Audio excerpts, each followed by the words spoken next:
tere sulle Meeri Taro lehele. Algava nädala üldist energiat iseloomustab selline tarokaart, nagu seda on kaarik. Kaarik viitab sellele, et nädala üldine energia võib tulla hoogne, liikumist on palju, hoogu on palju ja vajalik on tasakaalu hoidmise oskus.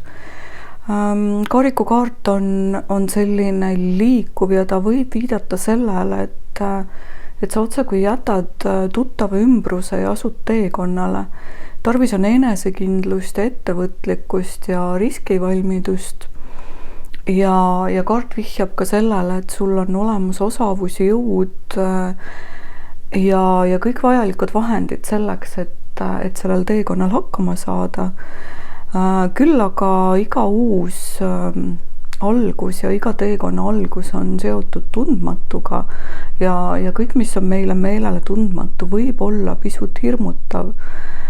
Aga usalda iseennast ja tea iseennast ja oma intuitsiooni ja tea, et sa oled alati hoitud ja püüa oma unistusi. Nädala üldine energia on selline, mis aitab unistuste täitumiseks sammude astumisele hästi tublisti kaasa. Et kui sul on olnud pikalt mingi mõte, mida võiks teha või mingi unistus, mida sooviksid teostada, siis just see nädal on hea alustuseks ja esimesteks sammudeks, ja tea, et sa oled oma teekonnaks valmis igati.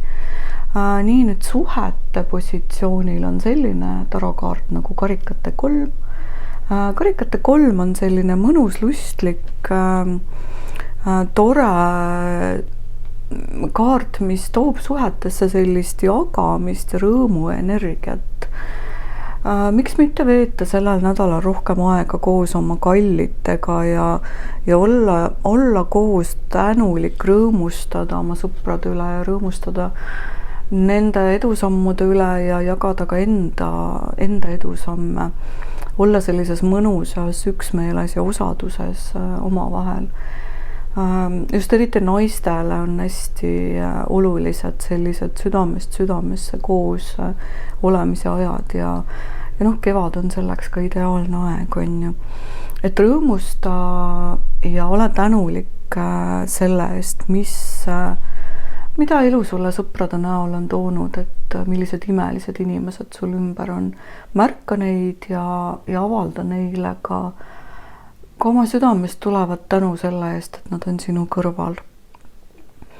Nüüd töö ja raha positsioonil on selline tarokaart nagu sauade 10 ja sauade 10 on selline kaart, mis toob fookusesse raske töö ja otse kui sellise koorma kandmise, et vaata üle oma kohustused, et äkki sa saad midagi jagada, võib-olla sa saad delegeerida, kas sa pead kõiki koormaid ise kandma, et ka kõige tugevamad katkevad nii suure koorma all, et võib-olla on hoopis hea aeg puhkuseks. Ja märka ka seda, kui mõni su kaaslane on suure koorma all ja kui sulle tundub, et sina saad tema olukorda lihtsustada, siis kindlasti tee seda, et ära jäta abistamata, kui sa märkad, et inimesel on abi vaja. Nüüd tervise valdkonnas on selline tarokaart nagu poodu, suure arkaani kaart, mis võib natukene olla hirmutav, aga ta paneb meid tõstma fookuse millegile muule või vaatama asju teise perspektiivi alt. Et kas asjad on ikka nii, nagu sa ise endale räägid sinu tervise valdkonnas, et kas sa oled ikka nii nõrk ja jõuetu või nagu sa võib-olla endale oled sisestanud ja võib-olla oleks aeg just nüüd kevadel lüüa kogu see laud puhtaks ja vaadata, et kus on su fookus, mida sa sisestad endale ise ja mis on tegelik olukord. Tea ka seda, et kui sa ootad või loodad välisele, siis sa lood lihtsalt seda ootust ja lootust endale juurde. Et sina ainult ise vastutad oma füüsilise keha ja tervise eest,